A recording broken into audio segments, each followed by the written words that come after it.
All right, Jimmy. So what happens when a pope dies?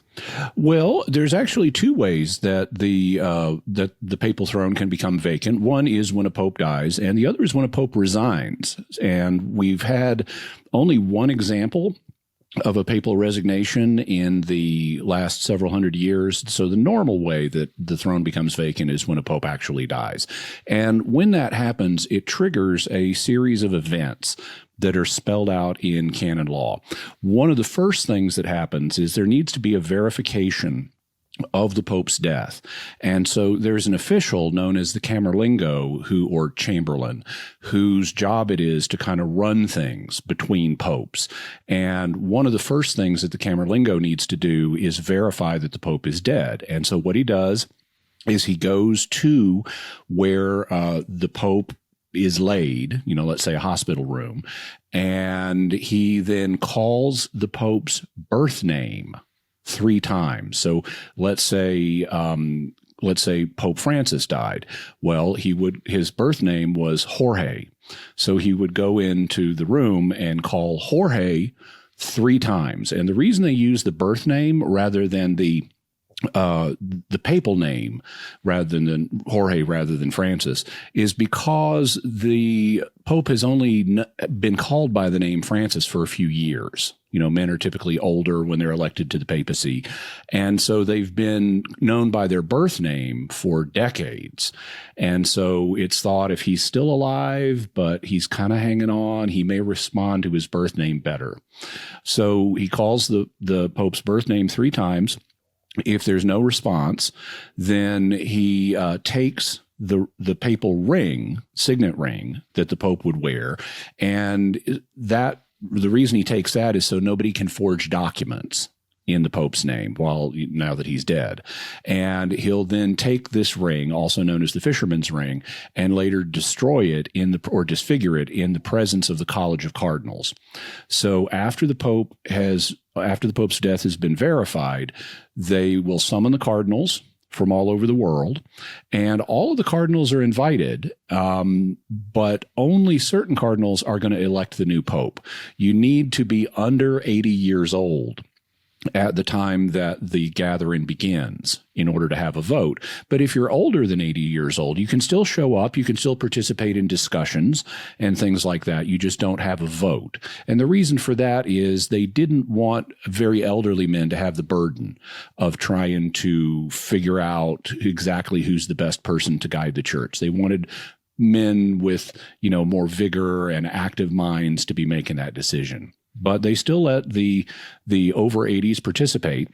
They then have a series of discussions known as general conferences where the cardinals get together, and this includes the over 80s, and they discuss, what are the problems facing the church and what characteristics would the new pope need in order to govern the church effectively. They're not yet making decisions about who it should be, but they're trying to figure out the mental space of, what are we dealing with right now?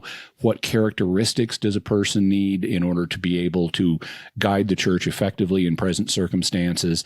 And at least beginning to start thinking about, who might be good candidates.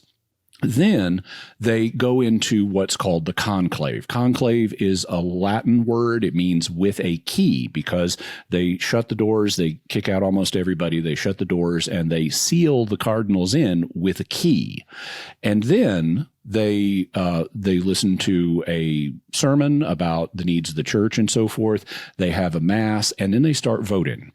On the first day, they will vote up to 1 time about who should be the next pope. And if nobody is elected in that vote, it requires a 2/3 majority. But if no one gets a 2/3 majority, then they will continue voting on the next day, and they'll have up to 4 ballots on the next day, 2 in the morning and 2 in the afternoon. And they keep going until somebody gets 2/3 of the votes. And when that happens, the Pope is approached, the newly elected Pope is approached, and he's asked, do you accept your election as Supreme Pontiff? Because this has to be a free will decision. They're not going to force someone into office who's unwilling to do the job. That would be a disaster. And so he's asked, do you accept your election as Supreme Pontiff? And sometimes they'll say no. But other times they will say, yes, I do accept. And then, having accepted, he'll be asked, by what name do you wish to be called? And that's when he picks his papal name. Then they let him get ready. He gets dressed in papal vestments, and then the cardinal deacon goes out on the balcony and announces to the world, Habemus Papam, which is Latin for we have a pope. And he gives the name of the cardinal who was elected, and then he gives his new papal name. And then the newly elected pope comes out on the balcony and gives a blessing to the city of Rome and to the world in general. He may also make remarks indicating his attitude towards the papacy and how he wants to proceed and things like that. But that's the basic process. So, Jimmy, do you have any predictions on who the next pope will be? I do not. One of the things about Pope Francis's reign is that he has picked cardinals from many different places that had never had a cardinal before. And there are a lot of unknown candidates, and they haven't met each other a lot. And so they don't have extensive knowledge of each other. And that makes the whole situation very unpredictable. So as a result, I don't have a specific prediction, but I would urge people to pray for the College of Cardinals in making this decision, because it's going to affect the religious lives of over 1 billion people. And that's something that definitely needs prayer.